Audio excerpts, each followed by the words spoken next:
I know that you've shared that you have PCOS and struggled with weight management. Can you tell us about your personal journey with this? Yeah, so I've struggled with my weight my whole life. I became like significantly overweight when I was about 8 years old and struggled with it forever, and all of the things, all of the bullying, all of the psychological damage that went with that.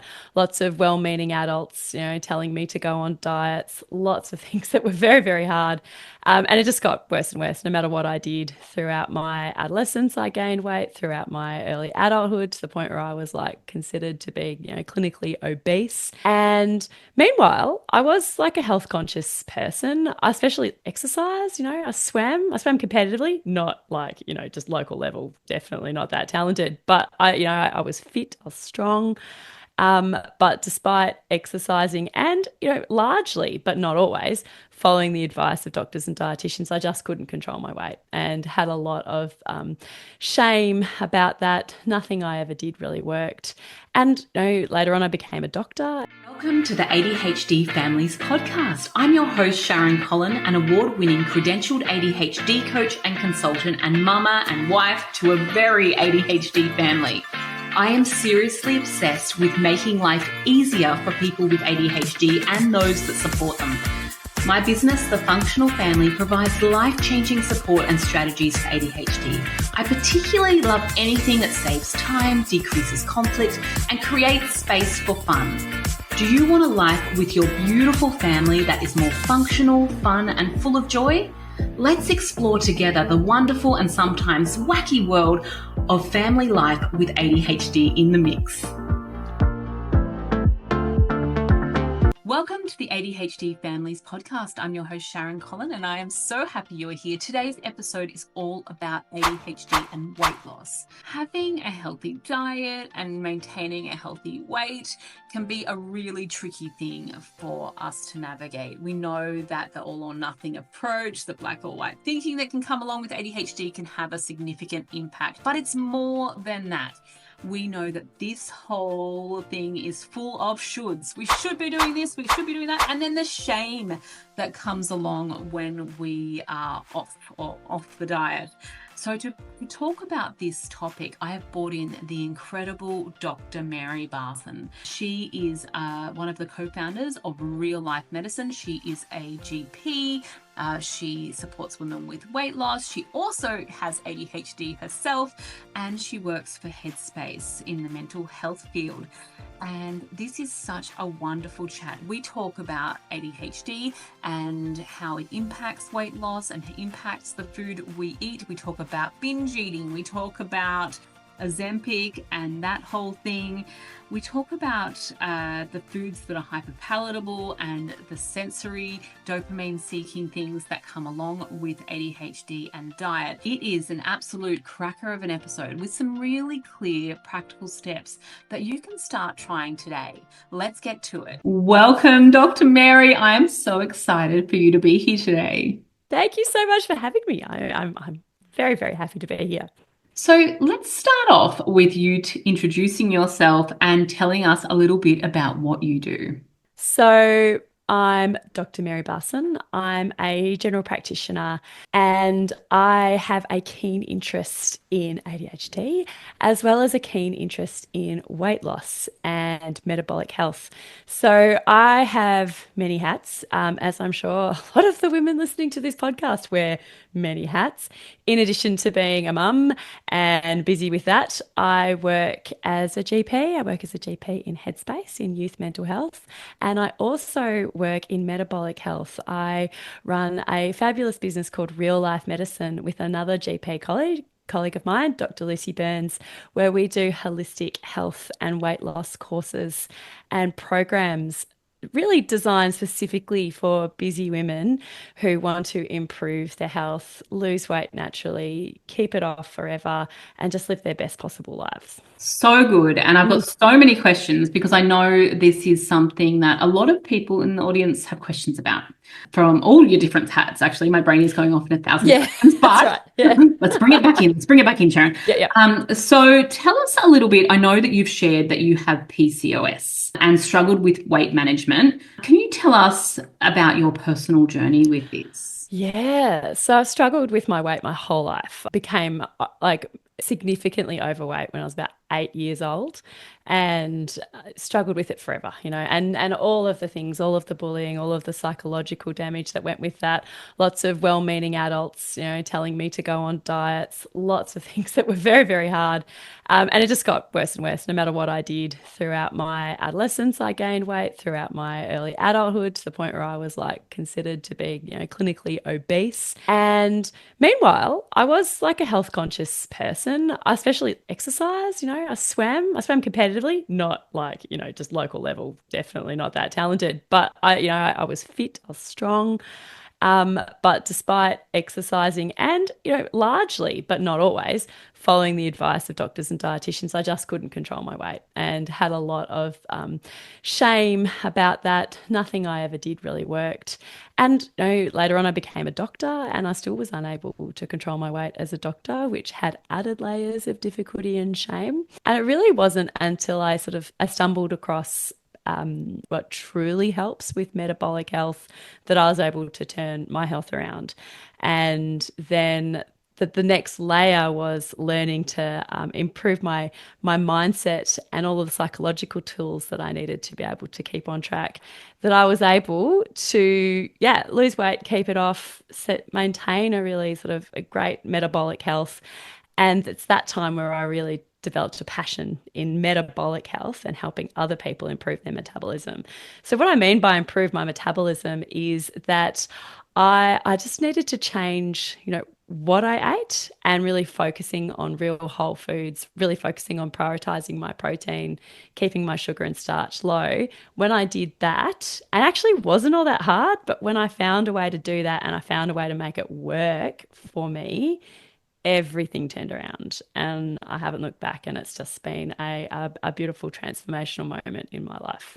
What an awesome journey. Now, you have disclosed to me that you have ADHD, I right? do, yes, I Which you are do. on the right podcast for that. Aren't I? That's right. Yes. So tell me how you think ADHD has impacted your journey. There's strong correlations between overweight, obesity, and ADHD. That doesn't mean that everybody with ADHD is going to be overweight and everybody who's overweight is going to have ADHD. They're both very complex, multifactorial, multi-genetic kind of conditions. I don't like to use the word disorder. I'm sure you'd be there with me. I also don't like the word obesity, but from a medical standpoint, it is a useful term to kind of, everyone knows what I mean when I say that.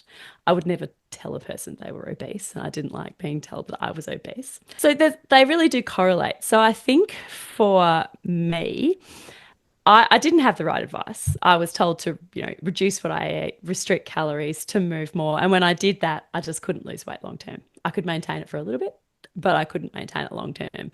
And most people would experience that. That's what's behind yo-yo dieting. With calorie restriction, you can lose weight, but you can't keep it up. But I think as someone with ADHD, and I wasn't diagnosed, my ADHD wasn't diagnosed until quite recently, I think a few years ago. So undiagnosed ADHD for much of my life, that becomes even harder, because if you're telling someone that the only way they're going to be able to maintain their health is by white knuckling their way through, calorie restriction, feeling hungry, denying yourself the foods that are going to provide a little dopamine hit, that are going to provide the stimulation that you're after, it's just doomed to fail. So what I needed was to find a way to work with my beautiful brain rather than trying to work against it, because working against it was never, ever going to work. I want to narrow in on some common things that people with ADHD experience when Mm, they are looking at their overall health or weight loss. Like things like binge eating, kind of that mm. nothing approach, the black and white thinking, and anything else that you want to add to that, because I think it's important to highlight for the people listening that maybe some of the things that they're experiencing aren't a lack of willpower, because willpower, No. that actually are ADHD. So I'd love for you to tell us a little bit about that. Yeah, absolutely. And yes, you don't need willpower to lose weight. It's not a lack of willpower. It's a lack of skills and mindset skills, maybe a lack of understanding your mind. So it's all very obtainable. So both overweight, obesity, and ADHD have got a commonality that we see in the scientific literature, that it's to do with dopamine signaling, and that there are differences in dopamine signaling. And this can be particularly challenging. Someone with ADHD, certain areas of the brain, the dopamine signaling just doesn't work as well. So people with ADHD, they go searching for the dopamine. And this is just normal. There's nothing shameful about this. This is just what human brains do.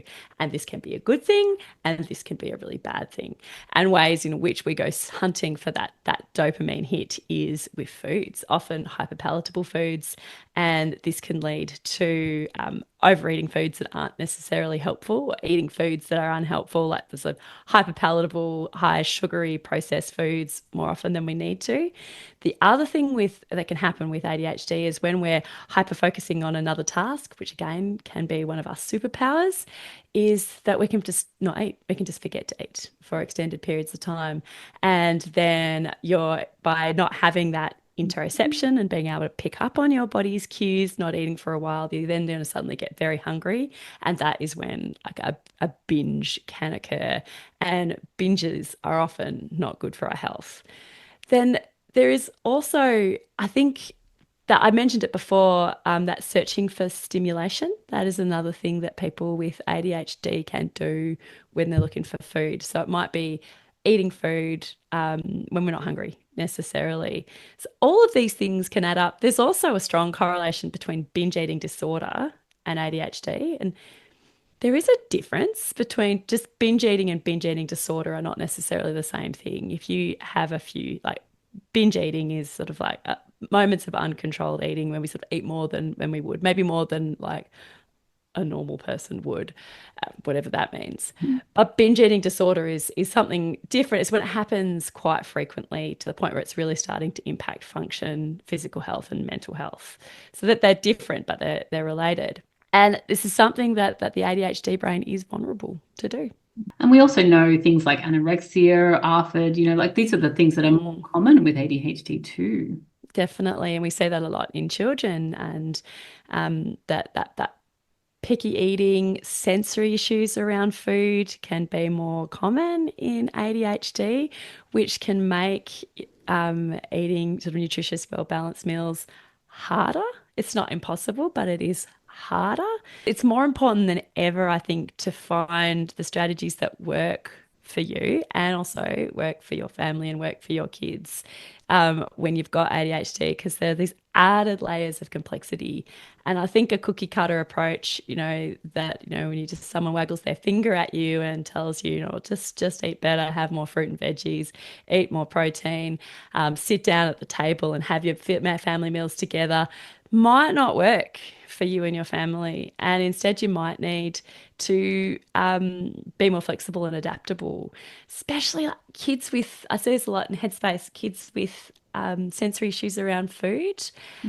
And they like certain foods they might not like the look or the smell of, the touch, and even sometimes seeing other people's food can be really upsetting for them. It can be helpful to let go of some of those neuronormative views around eating. Still, what you eat is really important. We still want to make sure that we're eating good foods, but maybe it's not absolutely necessary for all families to have dinner at the table. Maybe it's okay if a child wants to go and eat their food separately, or if a child's upset by what their brother's doing, to do it separately. Maybe it's okay to eat meals at different times. I think one thing that is pretty much universally helpful for anybody who wants to lose weight, for anybody who wants to improve their metabolic health, and for children with ADHD, especially children who are on stimulant medication that may potentially reduce their appetite, is to have a high protein breakfast. Yeah. If you can do that, then you are really winning. And it doesn't have to be at the dinner table or the breakfast table. It can be anywhere. But a high protein breakfast, like, just throw out the cereal, that is great. You are setting yourself up for health throughout the day. Protein's really important for our health and well-being, and there is good evidence showing that a higher protein diet is going to help with weight loss, improve blood sugar control. And we know that a high protein diet is important for children's development. And if you can start the day with protein, then you're winning. I would love for you, I've got so many questions, but I would love for you to tell us a few options for a high protein diet. Because I see Yes, people get stuck on this. Now, definitely. yeah, do you mind if I share a couple of hours that we do? Because we definitely listen to this advice. Mm, I just pre-make these little like burger patty risole things and they live in the freezer and I microwave them every morning. Like, and lovely, then a protein shake, like a protein, and I lovely. put that in a little bit of a smoothie for the boys. And that's their protein breakfast. It's quick. I don't have to cook anything. I just microwave it. And that's been quite good. What are your thoughts? What can we do to build on that to give people some options? Yeah, that's great. It doesn't have to just be boiled eggs like that's all, or eggs. That's what Mm, people think of high protein breakfast. But I don't like eggs. My child doesn't like eggs. It doesn't have to be eggs. You don't mm, have to eat eggs if you don't want to. I'm a big fan of breakfast can be anything. It doesn't have to mm. be breakfast food. So yeah, pre-made burgers are great. I love little pre-made quiches. So I make little. This is eggs. So not everyone likes eggs, but this works. So just scramble up some eggs, chop up some bacon, little bits of tomato, whatever your kids like, and or ham, and put them in little muffin trays and then cook them. And so it's just a nice little like frittata, basically, ready to go, super quick. The other thing my 2-year-old loves is a piece of cheese, like just a piece of hard cheese wrapped in ham. He loves it. He calls it a roll up. And so that's a really, really quick and easy one. Whatever you have for dinner, you can have for breakfast. That can be super easy. So my kid will actually, I make kind of like quite a lot of crumbed fish at home, and I could just quickly just chuck it in the air fryer for like a minute, and she'll eat some crumbed fish for breakfast. That works quite well. I also like making these homemade hash browns. So that's when you get grated zucchini, a bit of and or grated potato, and mix it in with egg and grated cheese and just fry it. So it's got a lot of egg, it's got a lot of cheese in it, and we call them hash browns. They're very popular. And I've got picky kids, so picky eaters for children. And then I think you get the smoothies great if you can find a good quality protein powder. Smoothies aren't necessarily super helpful for adults Mm. wanting to lose weight, but I think they are a great way for kids to get their protein in. And there's some good products out there. You can chuck in some fruit, you can chuck in some extra things and make it palatable. That's really good because I think breakfast often we've been told that we need to have protein for breakfast, but a lot of people get Mm, stuck. It's a totally. time intense part of the day. We know that it's not really our family's time to shine in the morning. I would love to touch on shoulds, right? So in ADHD coaching, we are trained to listen out for when clients say should. And Mm. I don't think there is any other topic that people say should as much as diet and weight Oh, loss. totally. Can Yep. Yep. you touch on that and the shame that comes along? Yes, shame is so counterproductive. You cannot hate yourself well. You cannot break yourself thinner. It is not only does it is it bad for our mental health, it is literally counterproductive. It literally makes health and weight loss harder to obtain. And as that the beautiful ADHD brain can be wired to feel shame more intensely, and also if we can think about all the little micro traumas that people can experience growing up, either with weight issues or with, a beautifully different brain, that all of those little traumas, all those little bullyings, all those little exclusions, even if it's not massive trauma, it can still really add up to make us feel more vulnerable to shame. I think that how you can tackle that is two things. We use a lot of cognitive behavioral therapy in our courses and our programs, and getting to understand your thoughts is helpful. So, with shame, just understand that shame is your brain's way of trying to keep you safe, trying to protect you. Your brain wants you to be included. Your brain wants you to be safe and feeling good, and if it can include it can feel these episodes of shame as a way to try and keep you safe, try and keep you on the straight and narrow. So I think it's important to try and make friends with your shame, or even to accept that shame, guilt, embarrassment, all of these things, they are a normal part of our experience. So making a bit of room for them is one part. And the other thing, it's shining a light on it. Shame hates the light. It really thrives in the dark. So shining a light on it, talking about it, and this is where a coach like your beautiful self can be great. And I'm like a weight loss coach, so that can be a really useful thing. Talking about it can be helpful. Sharing it in safe places is a great way to reduce shame. Just have that understanding of why it's there and understanding of why it's not helpful. And shame can make us act in ways that can be quite counterproductive. So, for example, it might make us want to be really people pleasers. We might want to, be tying ourselves in knots to try and make sure that everyone around us is always okay at our own detriment. But if you could think about it from our brain's point of view, there might have been a time in our life, particularly as kids, where that was actually really helpful. It might have actually helped us survive or navigate a difficult situation. If we could be a people pleaser to the kids around us in primary school, maybe our lives were just easier and better and they were easier to navigate. Maybe we needed to people please the adults in our life. So it's a behavioral pattern that did actually serve us at one time. But like a pair of shoes that you wore in grade 6, they protected your feet when you had, 12-year-old size feet, but you don't have 12-year-old size feet anymore. And these shoes, if you still try and jam them onto your feet, are going to hurt you. Doesn't mean you need to hate the shoes. It just means you can hang the shoes up. You can just put them on the shelf and say, thank you, shoes. You were fabulous, but I don't need you anymore. It's a similar thing with your shame, with your people pleasing, with whatever it is that whatever pattern is in your brain was helpful. It's not helpful anymore. You don't need to hate it. You definitely don't need to hate yourself. You can thank it. You can thank that part of you and just let it go. Oh, I love that analogy. Mm, I want to touch on now impulsivity and mm, eating, right? Because this is where I know a lot of my clients talk about it. Like they just are not able to do the power of the pause. The power of the pause is something that we really like in coaching, and something that we can learn, but it takes a lot of practice. mm, But that impulsivity of, going for something, grabbing it, having it, and then beating ourselves up about it. Do you have mm. tools to help us with that impulsive eating? Definitely. I think there's lots of tools. In fact, in our coaching programs, we call them hot tools. So you got your hot tools and your cool tools.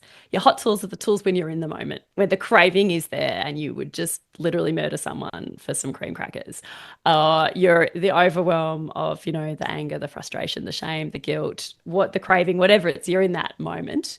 And yes, it would be wonderful if we have a little pause, we could take a deep breath, and we could engage our prefrontal cortex and we could make a more balanced decision. But in that moment, our emotional brain is in charge. So you need to have your hot tools. And I think you need to have a variety.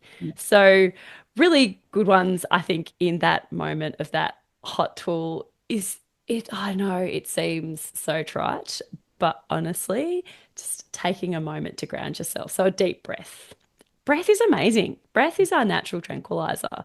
When you're in that moment and you're in that activated situation, all these physiological things are happening to you. Your heart rate is elevated, your blood pressure is elevated, your pupils are dilated, you're more hypervigilant. You've got blood pulling away from your gut, you've got your blood sugar elevating, your muscles are getting ready to fight or flight.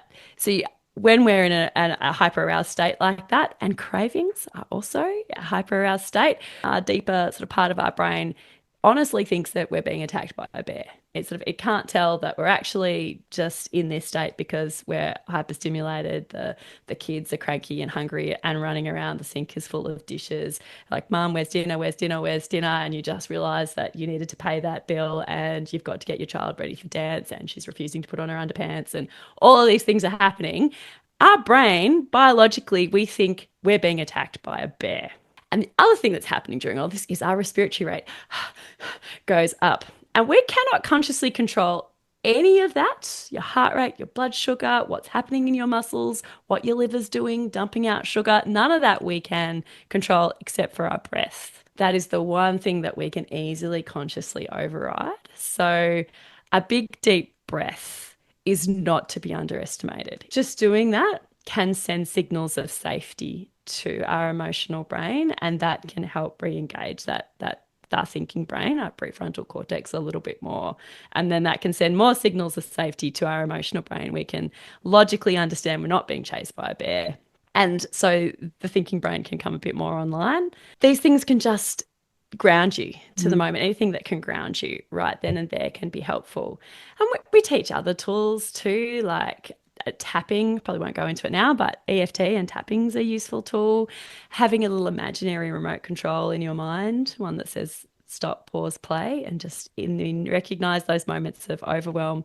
Just push, stop, and take a deep breath.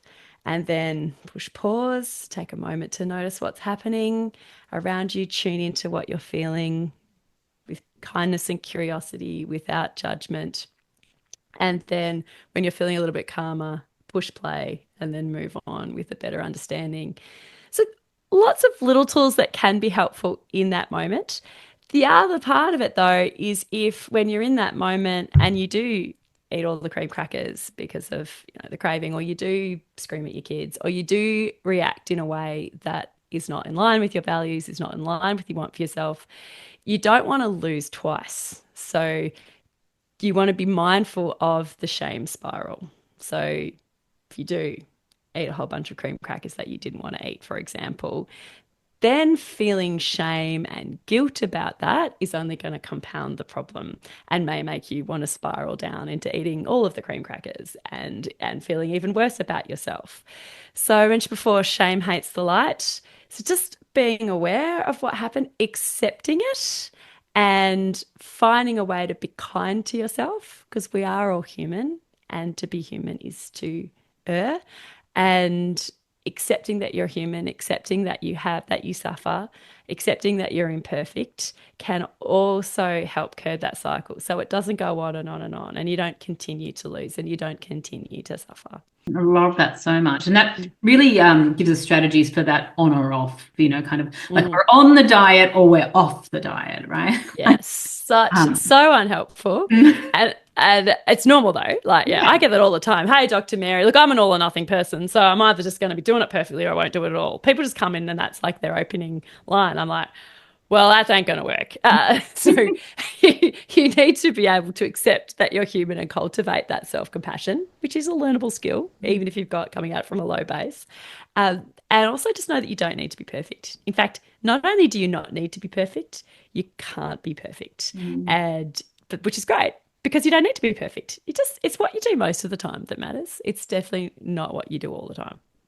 I would love to know what getting diagnosed with ADHD meant for you, because I think that women with ADHD, they tell me there's such a range of experiences. And you mentioned that you got diagnosed quite recently. So I'd love to hear a little bit more about that. Yeah, so it was when a lot of ADHD was being diagnosed in my family more broadly, and I'd always laughed at myself, saying, I have ADHD traits, because I've always known that, I could be vague. I've always known that I could hyperfocus. I've always known these bits of myself, but never, but I was functioning. And wasn't that the old thought that, if you were a functioning human being who could get through medical school, you couldn't possibly have ADHD? And, I didn't throw things. I wasn't a little like Tasmanian tiger, a devil around the classroom. I was actually a little people pleaser of a little girl. So I couldn't possibly have ADHD. But then, so it was happening in my family. And so I thought, actually, I think this might be me. And I went along and saw a psychiatrist colleague of mine, and he was like, clearly you do. So it was actually painful, I think. I think it was sad, was probably how I felt. I felt sad for my past self, retrofitting that ADHD diagnosis into my life and seeing that little girl that I was, and the ways in which she might have been helped, but she wasn't, the ways in which she might have understood herself, but she didn't, just made me feel sad. And it wasn't necessarily a bad sad. I think it was a helpful sad, but it was still painful.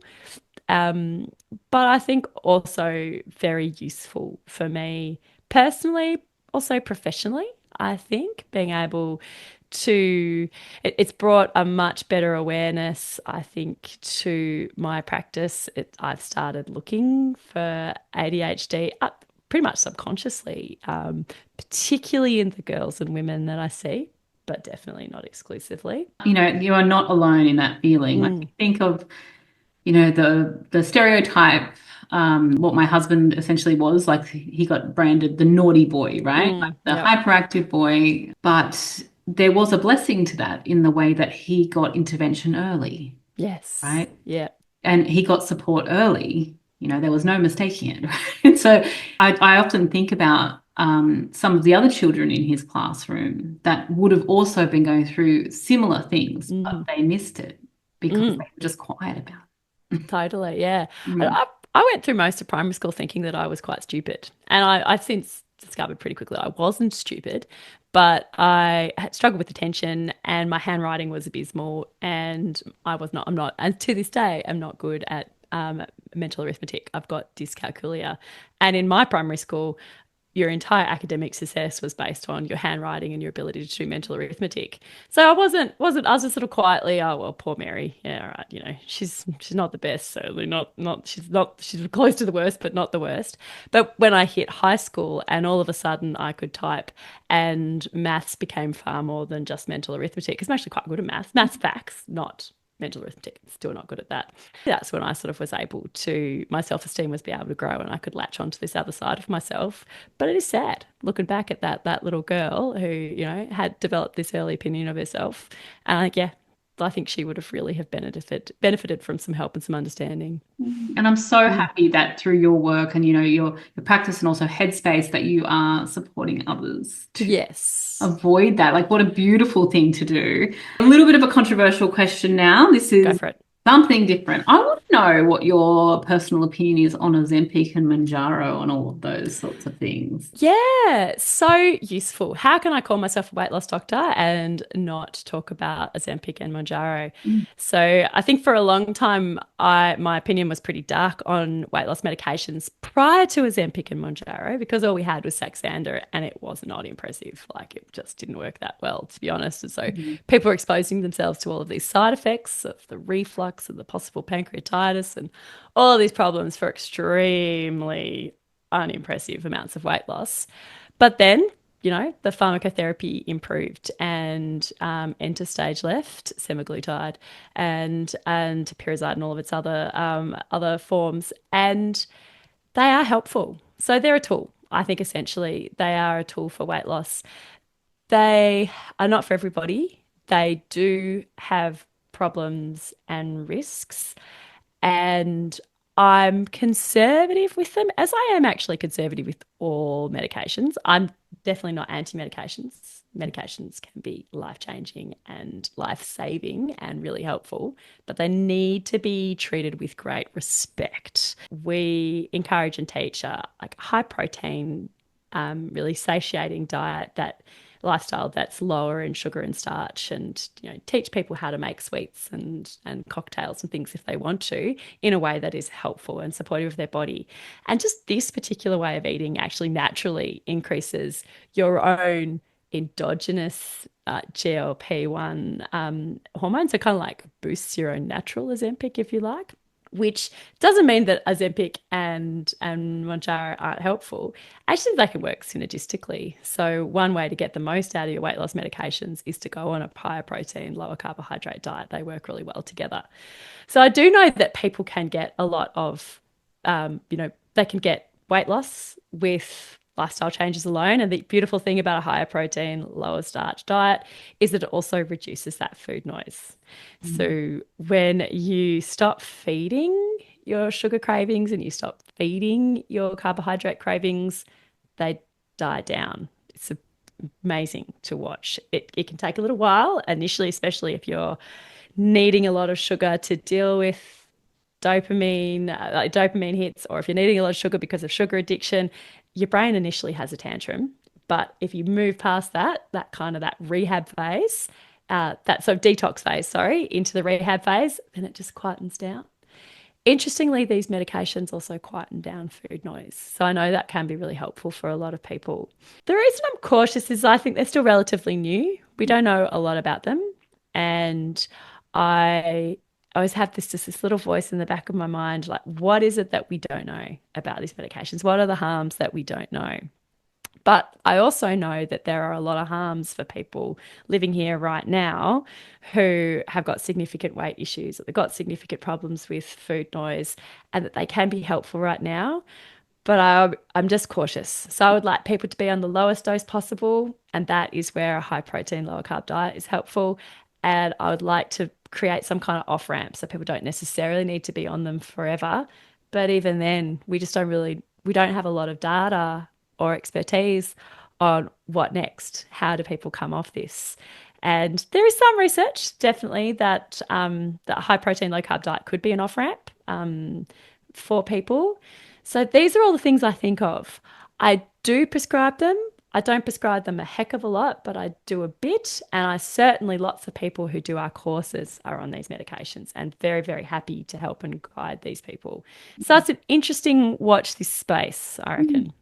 I mean, I love that you said it's kind of a compliment because, even if people are perhaps listening that are on it, they still need, it's a little bit like, I guess how I'm looking at it from an ADHD medication lens. Like we say, like the pills don't give you the skills, they level the playing field, right? So Yes. like you need, like you can have ADHD medication and it's amazing, like life-changing for a lot of people, but still need to develop executive functions skills and Yes. as tools around it.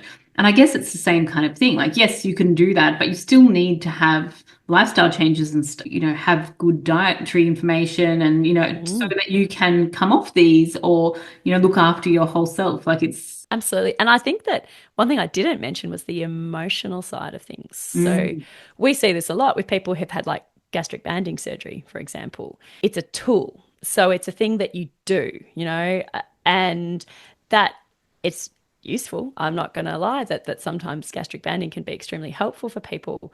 But if it doesn't deal with the upstream emotional and psychological component where people are using food to soothe, to stimulate, to reward, to punish, all of these things that we use food for that isn't just nourishing our body, that doesn't magically go away because we've had surgery or magically go away because we're on injectable weight loss medications or magically go away because we just do a diet for a little while. All of the diet, the injectables, the surgery, these are tools and they are helpful, but you have to deal with the upstream thoughts and the upstream skills and those psychological skills. We mentioned before, you don't need discipline. It's not discipline that you need. You don't have a discipline deficit. It's skills. And executive functioning skills are sort of chief among those. Skills to deal with your thoughts, to deal with your emotions, and to deal with them in helpful and positive ways. And these can help, but they are not everything. Love that answer so much. So if you were going to leave our listeners with perhaps 3 key things. So say we've got a mom listening, she's got ADHD, she's got ADHD kids, she's got, she's an avid listener to this podcast. What are 3 things that she could do that would support her diet? Yep, that's a good one. Just start with the protein.